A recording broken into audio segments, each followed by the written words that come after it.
how you going, guys? I'm your host, Ivan. And I'm your co-host, Hobley. And you're with the Can't Get a Kick, Can't Get a Chick podcast. Where we cover all things AFL over a 5-week period. It's going to be fun. It's going to be laughs. Hang around. If you don't like us, please don't tell us that. Then we'll don't. still love you.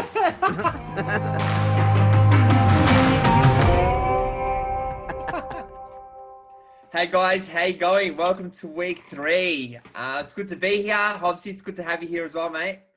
Hey, Bonta, how are you, mate? Good to have you along. Good. It's a great week of footy. 2 awesome games, and yeah, also a great week off the footy field for you, Hobbsy. You did an interview with ABC Radio regarding the podcast we're having a crack at. So how'd that go? No, it was good, man. We, lucky enough to speak to the very lovely and intelligent Michelle Stanley on the ABC over here. So I think it was good for both of us, mate. You know, get the podcast, give it a bit of exposure, and also for our listeners out there and let them know what we're all about. So, yeah, no, it was good times. Yeah, I had a little listen myself, and I'm just glad you mentioned, how we're going to be tackling the, other subjects after the footy finals with, mental health and talk about relationships and love and stuff like that. So, it was great. And Michelle was awesome. And, just from me, Hobley, great job. Thanks for that. Always got your back here, mate. I think, just overall, just hang on, mate. Your bloody computer's having a crack at doing something. I just think overall, we're just 2 normal blokes having a crack. And, apart from the footy, we, as we've said, we want to cover a number of bloody issues that mean a lot to us and to the listeners out there and the viewers and all that sort of stuff. So I think there's plenty of scope, mate, plenty to come for the old, Can't Get a Kick, Can't Get a Chick podcast. And I think the message that we've put out so far, people are picking up and enjoying. But above all, it's just all gets back to getting out the message. Yep. And, we're going to be excited to get into that within the coming weeks, as soon as the granny's done. But we've still got a few, 2 more weeks left of footy. So let's get stuck into it. Shuey, how'd you go with your tipping tips last week? Oh, yeah. Well, look, I think fair to say that I ended up in the gutter with the old tips. I think I may have got slightly ahead of myself with the St Kilda prediction. Not really sure what was in my drinks that night. But, the Saints, I think, were pretty serviceable, I thought, Bon. Up till, half-time, I reckon they had a bit of a crack. But to keep Richmond to 12 goals, I didn't think was a bad effort considering how good the Tigers are. But, my tips, reasonably shithouse for the weekend just gone. Yeah, nice. Well, considering how bad I did last week, I was pretty stoked. I got both right this week. And even the way the games played out and the players that were on, and I guess my analysis came to fruition. So that was really good. And I was pretty happy with myself watching the games. This is what I said was going to happen. So I was pretty stoked. The first game, Richmond, pretty much just ran over him. I think straight from the first bounce, they just looked hungrier and they just wanted it more than the last game. I think they sort of just came in, probably looked at the stats and knew they haven't lost to Brisbane in 15 years, probably had the foot off the pedal a little bit.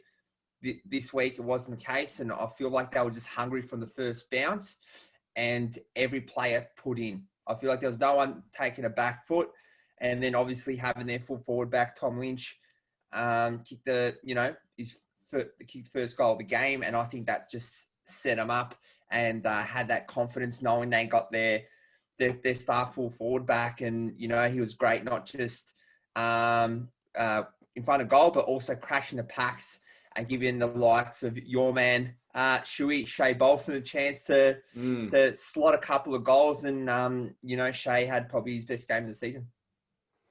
Yeah, well, I think in the stats there, he picked up 11 touches, Bolton, and kicked 3 goals. Like he, as I've mentioned, he, for me, has to be in that top 5 mids or top 5 players on that Richmond list. He's super important. Yeah, I agree.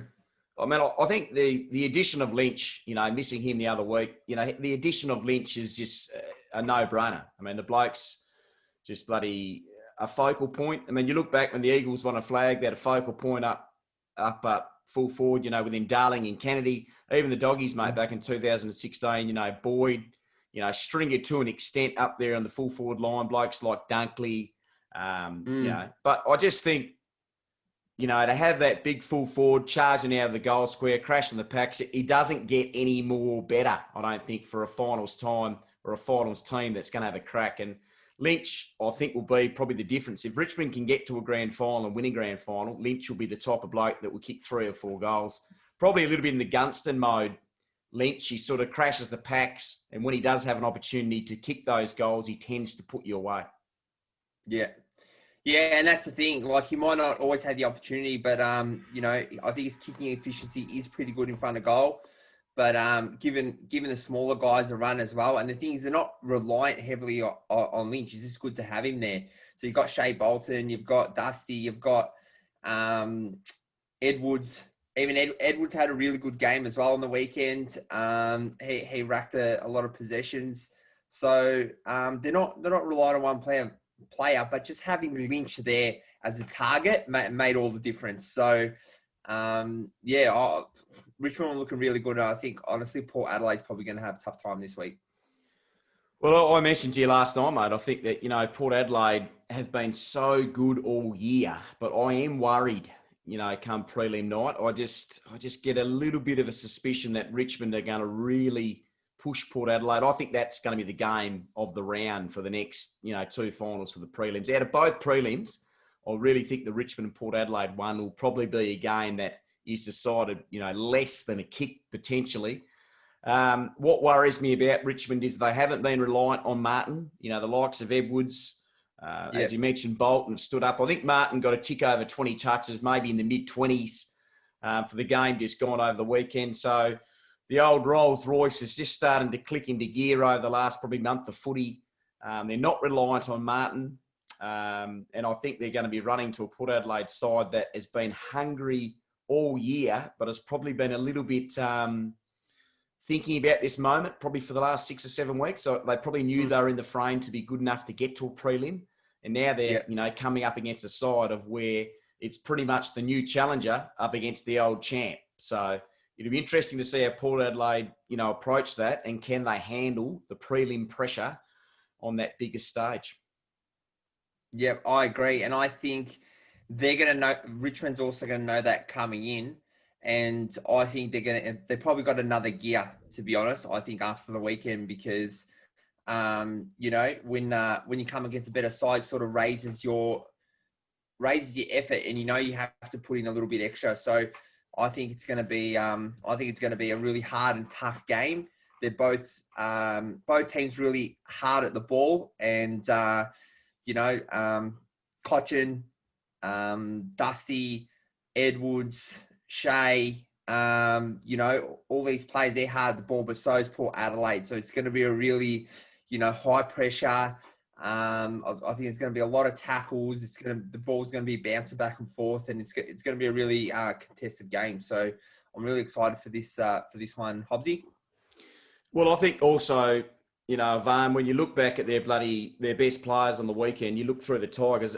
Let's go through the spread of their goal kicking, and we mentioned it earlier within the potty itself. But I think it all gets back to, if you're going to win a flag or you're going to win finals, the spreading of the goal kickers is where you really see that significant change within a side that's up and about. Richmond are just sneakily have gone about their business the last month of footy, but they've put themselves in that prime position. Bolton kicking 3 on the weekend, Edwards kicking a couple, Lynch chipping with a couple. Rioli's probably started to play a little bit better over the last couple of weeks. Even blokes like Castagna starting to get a bit of the footy. I've noticed Prestia probably lifted his game over the last 2 or 3 weeks. So when you look at it, Hobley, haven't seen the best of him all season, but starting to come about on the weekend. So all their better players. I also think Baker's a pretty underrated player there at Richmond too. He's a West Australian lad, but I think his haircut's underrated as well, Shuey. He's he's a I love that. he's a different unit, Baker is. But yeah, look, I think the cake is starting to come together for the Tigers, and they're in a position of where in a shortened season, they're hitting their straps again at the right time. And I think they have become a major threat to the likes of Brisbane and Port Adelaide, which would be the other two sides that I think can realistically win a flag. But yeah, the way that they probably bullied the Saints at times, which we will reflect on in a couple of seconds, but they did the job, but they made sure that St Kilda really never had that breathing space as much as the Saints threw the kitchen sink at them. They just didn't give them the space, and they may do something similar, I think, to Port Adelaide, because I reckon whoever wins, they won't kick any more than 10 goals. Yeah, I agree with it being a low scoring game. I think they're both. It's going to be goals are going to be hard to come by on the weekend, and that's how it is with most games until the back end of the game, when the games start to open up, players start to get that little bit more tired, and you get a little bit more breathing room. But I definitely think in that first half, goals are going to be very hard to come by. But yeah, it's going to be a good one. But I think they did well shutting off the bigger players, also with the Saints. So I think if they can deal with the players on the ground, the players up in the air, I think they're really a pretty good complete side. And I don't see massive weak links between the Richmond team. And I think that's that's really what you want when you're going into a prelim or a granny. So yeah, look, I'm to be honest, I don't know where you're sitting, but I'm probably going to go to Tigers this weekend. Probably by 2 goals, to be honest. You've probably noticed that we've gone against each other's tips pretty much every time. I'm just going to stick with Port Adelaide. I'm going to stick with. I know. All right. But I'm going to stick with Port purely because I've backed them in to win the flag since we've started this, the potty. So yeah, you have. I'll stick with Port, but as I've mentioned to you a couple of days ago on the phone, I am pretty worried about them. But look, reflecting on St Kilda's season, I think. 2 years ago, the Saints were in a position where they probably talked up, their chances to start threatening. I'd go as far as saying that St Kilda, pretty harshly judged at the best of times, but I think they have backed up the way they've gone about their footy over the last 18 months especially. They look to me like they've sorted themselves out with their recruiting. They've gone after players that can actually get some outcomes. Even like Bradley Hill probably had a better last 5 or 6 weeks of the season. Butler's clearly been a great pickup, adding some, goal depth to that forward line. They've backed in young Marshall. Paddy Ryder, I think, has been an outstanding pickup. Jack Steele's obviously had a magnificent season. And I think there's been a lot more pressure taken off a bloke like Geary, who probably, as a skipper, he was in a position where he really shouldered the guts of the workload, mentally and physically, I reckon, over those 3 or 4 years prior to the Saints really threatening this year. But I think probably hats off to the Saints. But what do you know? You're playing under a bloke that galvanises a group, and Brett Ratton clearly is respected by that group, and they love him. Yeah. And I agree. I think that was the best probably recruit they've done in the off season. And I think you could just tell that when Brett Ratton's speaking, that he really has a good relationship and a good grasp of his team. And I think that's made all the difference. And I think they've really worked out, if anything else, the potholes they've got to fill in the off season and in the trade period. And I think if they can do it one more time like they did it last season and just fill those last few holes, I think they're going to be a real challenger in 2021. Well, I think it's key position. I think that's where the Saints have got it right.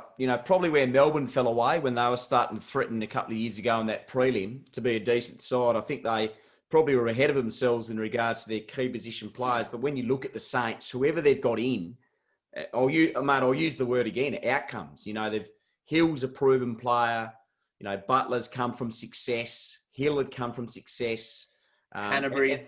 Hanbury, exactly. But these types of blokes, they might be aging, but I still think that puts the Saints in a realistic window, in especially the next 12 months or so, to maybe threaten for the top four after their experience of this year. But again, it'll be the old adage of having a decent pre-season and reflecting really what they get out of a rider for next year. Does Marshall take the number one key ruck? Does he go back and do a bit of a backup position? It'd be interesting just to see how they go, mate, for next year. I think the Saints, they're an attractive side to watch. They're attacking, which is what I like. There's shades of a little bit of '08 Hawthorn about them when the Saints, when the Hawkies, got the job done back then. Yeah, nice. So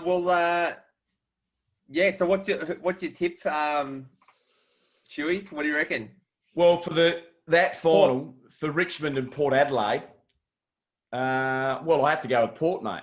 But the worrying factor for me is if Dixon is monstered in that back line and is put in a position of where there's 2-on-1 and the Vlostons and the Grimes, start to play that, nullify type game, and then it just opens up the back door of, the Richmond mids getting back and helping the likes of Hobley and those to get space. It's been a proven game plan for Richmond that hasn't been able to, no one's been able to stop that game plan of when they get running and when they get going. The ball, Richmond are at their absolute best when the ball is hitting the deck at halfback flank and they move it like the wind down those wings. They run, they carry, and then they isolate the likes of Martin, who might be stationary for a rest at full forward. They isolate Lynch. They get the ball quick into space for Rewalt. They give Bolton and the Riolis those, turn of speed at the top of the arc at half forward. And that's where Richmond, through that game style, have cut sides up in the last 2 or 3 years. And that's the worry for me, that the ball use could be a little bit dirty that goes into Port Adelaide's forward line and Richmond can get on top from that halfback position. If Port use the ball better and cleaner and can really pick out their forwards, I think they give themselves every chance to kick a winning score. Yeah, look, I think Port Adelaide needs to come with their best if they're going to come on top against Richmond. I think Richmond are going into this game with momentum now. They've probably got a lot of belief coming off the back of their last performance, and sometimes that's more powerful than taking a week off personally. And I think Port Adelaide's probably going to have a look at their last game and have a look at the way Richmond played and genuinely be a little bit worried. And they're going to have to come in probably one of the best performances of the season to get out on top. And I think it's going to be a really hard and tough game. And I think the game, like most games, is going to be won in the midfield. Oh, no question. So we always do the same old little thing, but who's the most important player on the ground for the Tigers and who's the most important player on the ground for Port? I think Port... I think you're going to need a big game from like the likes of maybe Wines. I feel like Robbie Gray's also like a big game player. Robbie Gray's mine. Yeah, I might have to. Yeah, look, I'm tossed up. I'm going to go 50-50 Ollie Wines and Robbie Gray. No, you got to choose one. Yeah, you have to, mate. Well, I'm just going to go because you told me you're doing Robbie Gray, so I'm going Ollie Wine. So how about that? Righto. Well, I'll go with the Gray man, the old Gray nomad. But yeah, I reckon Robbie Gray, he's built for these types of games of footy. He is. Ollie Wines will be the bull and the real side screen in the middle that, if Port Adelaide can get on top, that gives the young fellas out of the middle a bit of space, and also the old boy in Boak. So Robbie Gray, for me, I reckon he lives for these types of games. And then on the other side, I'd go as far as saying that, typically you'd want to pick up whoever matches up on Dixon, but I don't know. I just get the feeling like a bloke like Hooley is going to be very, very important on the night for Richmond, just to straighten them up. He's an old head and an old set of shoulders, but I reckon Hooley, had an indifferent season, but I just really think that he really straightens up Richmond when they get going. Probably out of him and Shea Bolton on the night for me. And I reckon probably I'll go with Hooley because I reckon that Richmond will have to ice it in defence if they're a chance to get that run-off halfback game clicking. And I like that. And I think for Richmond, for me, probably have to be Lynch again. I think just the way he crashed the pack, the way he sort of led his side from that full forward position, I think is probably going to have to do something similar for the Tigers to get up against this week. And I'm going to say that's probably crucial for them to get out on top. All right, mate, let's move on to Collingwood. And the Geelong Cats. First of all, as much as I'm in love with the great man, Chris Scott, I thought for me that was easily Geelong's probably best game that they've played in probably 2 years.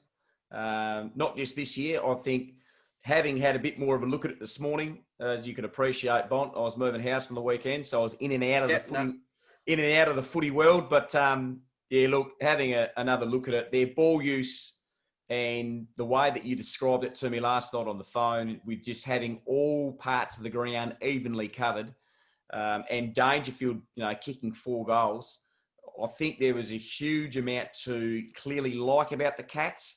I thought that I'd be the first bloke to put my hand up. I thought that their mental scars might get them again and Collingwood might get on top, but clearly the old party pies were just a little bit too tired from their trip back from Perth and got cooked.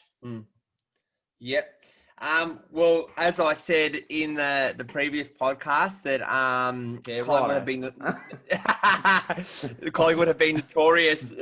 I feel like I'm going to claim it. All right. I feel like I didn't brag in week 1. I just feel like there's a little bit of tension here, and there's just a little bit of potential bragging going on.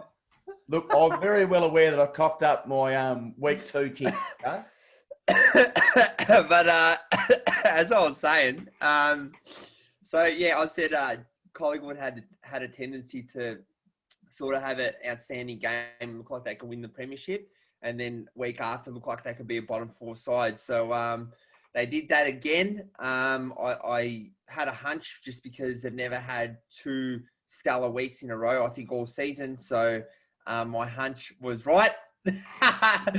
and Geelong obviously came back and they just looked more hungrier, like I said, and they wanted to make amends. So, credit to them for coming out. And I think everyone played their role.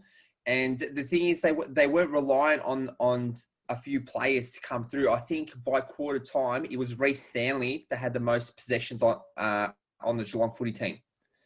And that's it. And that's your lead ruckman. And I think for the rest of the game was Mitch Duncan.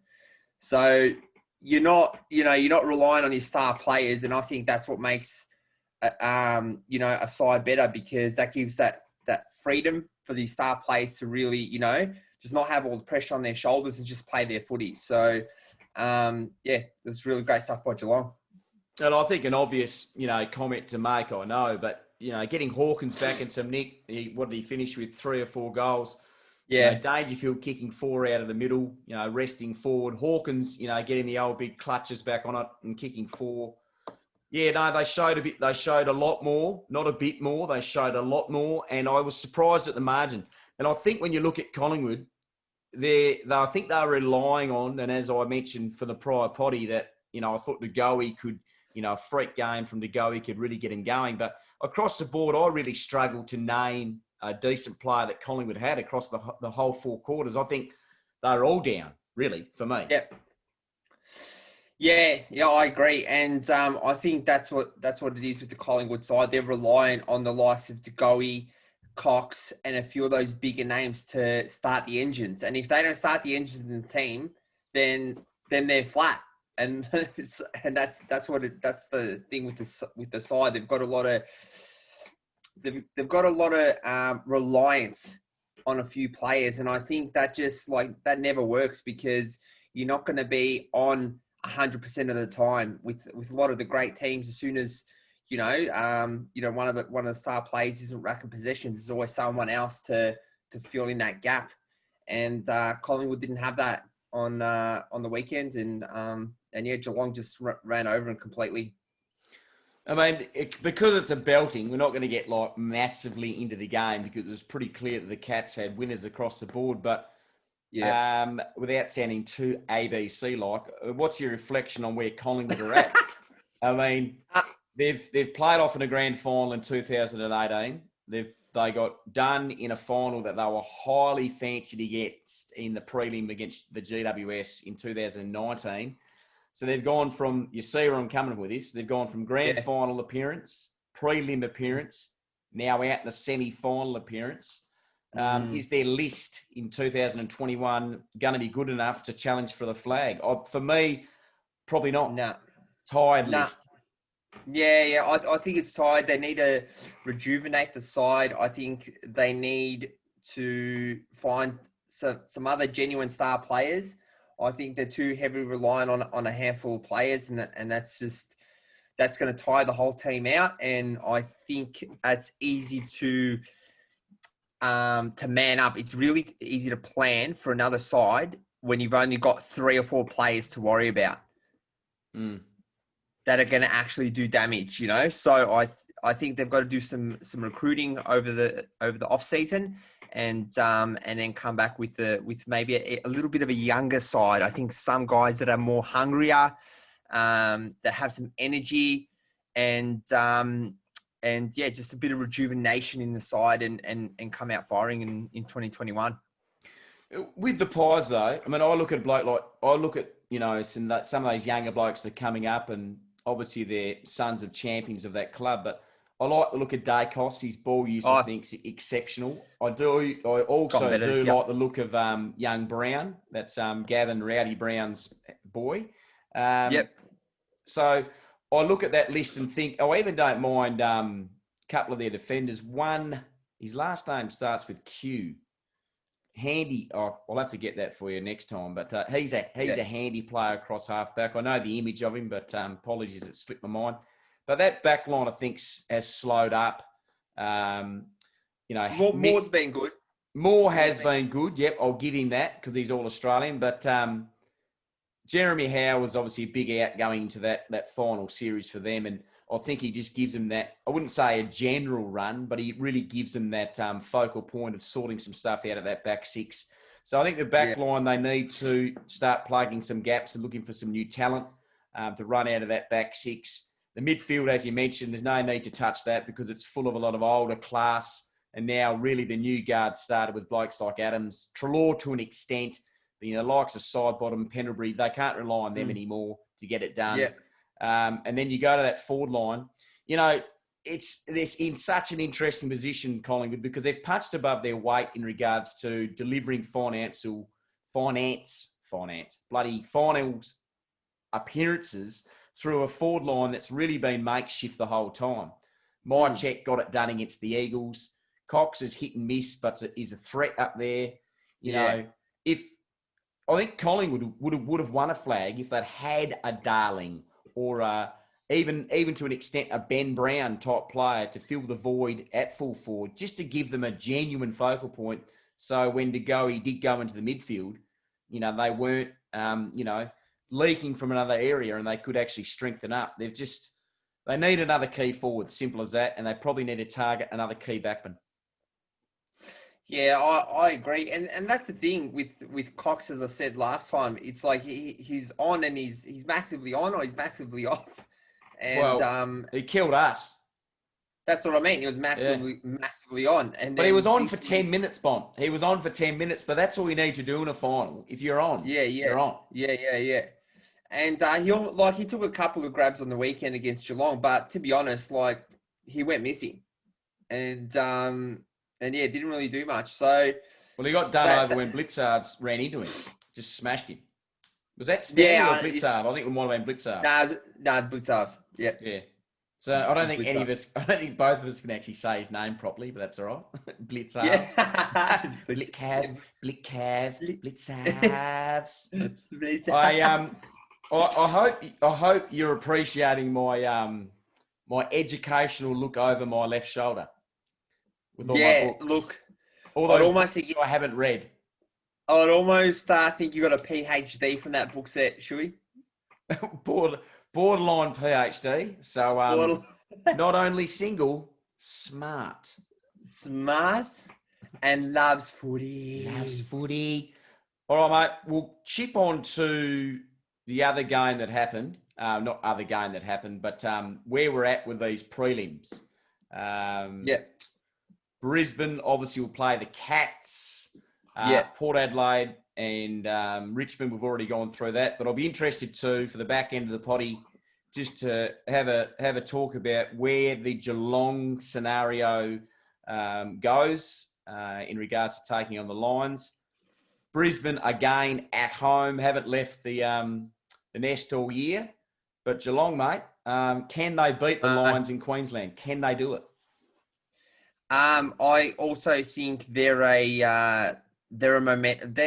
can be a momentum side, and I think if they get the start they did last week, I think they're going to be very hard to stop. And I think they're going to do it again. I think having that win and then going into the next game, the amount of belief between that Geelong side now would be through the roof. Everyone played their part. Everyone had a good game. There is no reason why, it should be a heavily contested game. But I think they're just going to come out on top. I don't think Brisbane's going to slot as many as they did against that game against Richmond, because they really brought their kicking together for that game. But I don't know. I just like they've been terrible in front of goal for most of the season. They had one good game. Can they do it twice? Look, I don't know. I honestly don't know. And I'm really gonna have to back Geelong in on this one. And I think they're gonna. Well, on the other side of things, Dangerfield hasn't won a premiership yet, and that's one thing he wants to do. I think he's going to come out so hungry. Ablett could be his last game, hungry, and imagine all the other players just feeding off that energy. Mm. Yeah, look, 48 hours ago, I would have said Brisbane, but I'd probably have to back you in regards to the feeding off factor and the confidence factor.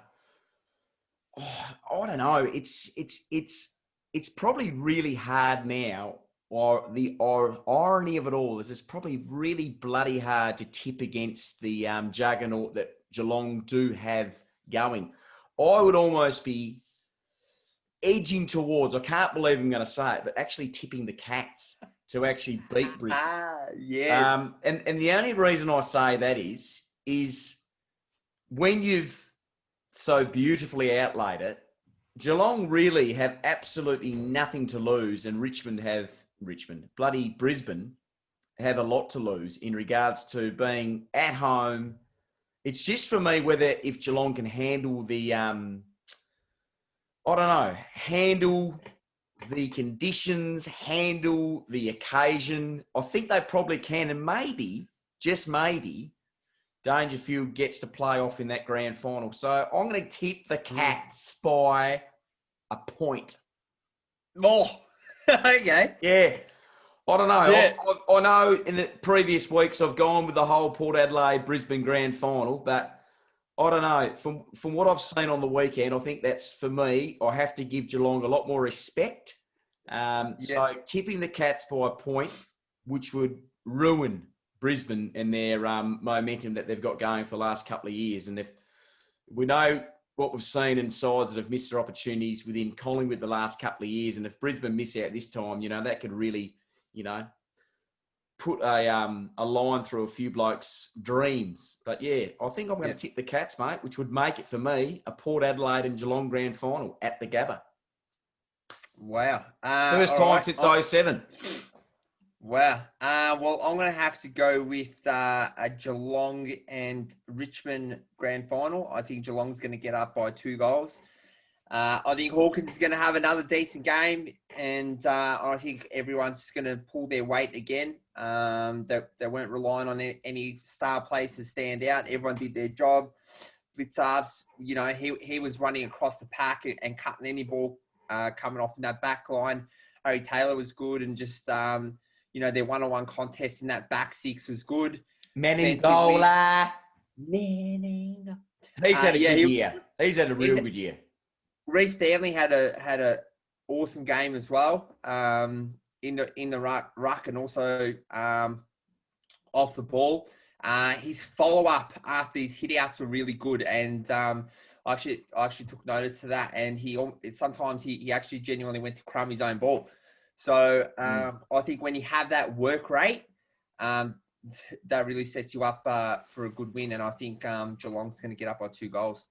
Who's the most important player for the Cats, and who would be the most important player for Brisbane? I think for the Cats, you can't go past Dangerfield. You see what he could do on the weekend, and he really sets a team alight. You know, you're kicking goals like that from the boundary, and taking contested grabs, crash to the pack, racking up possessions. It's Dangerfield. Like the more I talk about it, it's Dangerfield 100%. And I think on the other side, it has to be Lachie Neale. He's been probably their best player all season. And I don't think he can go missing like he did in that first game. He can't, I think if he has 0 possession in that first quarter like he did in that first game, Geelong's going to do some damage. So, it has to be Lachie Neale for Brisbane. 3 players for the Cats for me that I'd have to work through splitting. If Reece Stanley can back it up, I think for the Cats to win, Reece Stanley, because of Brisbane's presence within the middle of the ground, having such big blokes, I reckon that Reece Stanley's game is going to be absolutely vital in Geelong, even gathering some ascendancy out of the middle of the ground. Blitzard's also very, very important.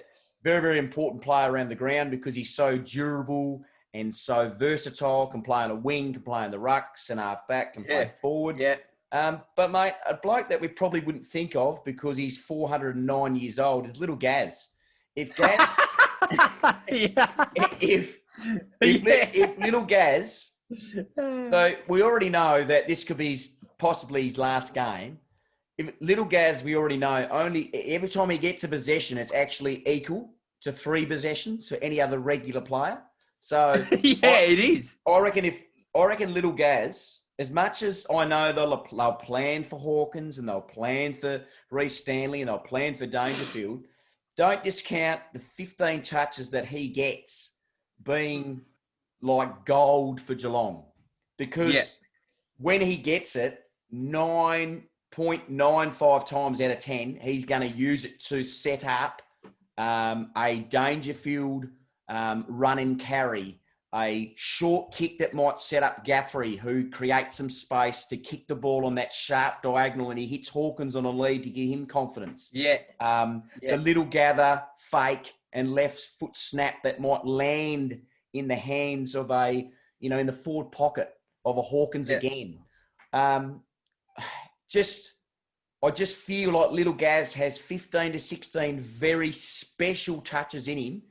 And I would rate him, and I'm gonna call it.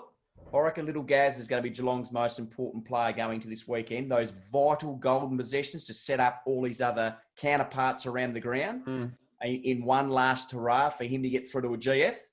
And then I think on the other side of it, I think you're not too far off the mark with Lachie Neale. But I don't know. I get back to a bloke like probably Zorko. I think for Neale is already going to have enough pressure on him. So I think Zorko will have to get going. I know I'm a big fan of Eric Hipwood, but I would probably go with the game of a Mitch Robertson or Zorko to really get Brisbane going. I don't think it's going to be their best players that are going to be the blokes that will get them over the line. I think it's going to be a team performance. So I'll probably go with Zorko being Brisbane's most important player coming this prelim. The Catters. Go the Catters. Well, I do want Brisbane to win, but I'm just tipping Geelong. Yeah. And I'm tipping Geelong and also want Geelong to win. So, so what are you saying? Geelong by a point? I'm saying Geelong by 2 goals. And either way. Yep. And I think either way, both games are going to be really fun to watch. And we're going to have a genuine games on our hands. And it's going to be an exciting weekend. Yeah, mate. I can't wait. Well, I think we should wrap it up. Also, just wanted to let the listeners know over here in Western Australia that the podcast, I Can't Get a Kick, Can't Get a Chick, with Ivan and young Shuey over here. We'll be speaking to Michelle Stanley from the ABC Grand Final week, just to give our podcast assessment on the GF. And Bonta, we might even get you in there in a three-way, mate, for a bit of a three-way chat. I'll have a chat to Michelle about that. Yeah, nice. But like I say, flick us a follow. We're on the gram, Spotify. I know that we've probably come across like we're technologically absolutely bloody useless, but that is true. Highly true. Couple of dinosaurs over here, guys. Mate, a couple of Allosauruses out the back of the chicken shed at the moment. But yeah, flick us a follow. We're doing our best, but feedback I think's been pretty positive. The haters are on their way, Bont. Let's be honest. But good. Bring them on. Bring it on, you crabs. But just quick shout out, quick thank you. Andrew.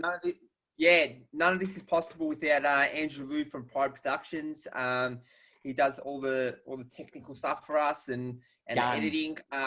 Without that, none of this would be going on because me and Hobbsy have absolutely no idea. We're just good talkers. Yeah, we're lucky we can even turn on the computer, to be honest. But to any moving potential on. radio station out there, we're good talkers. Yeah. So just shout out to Andrew.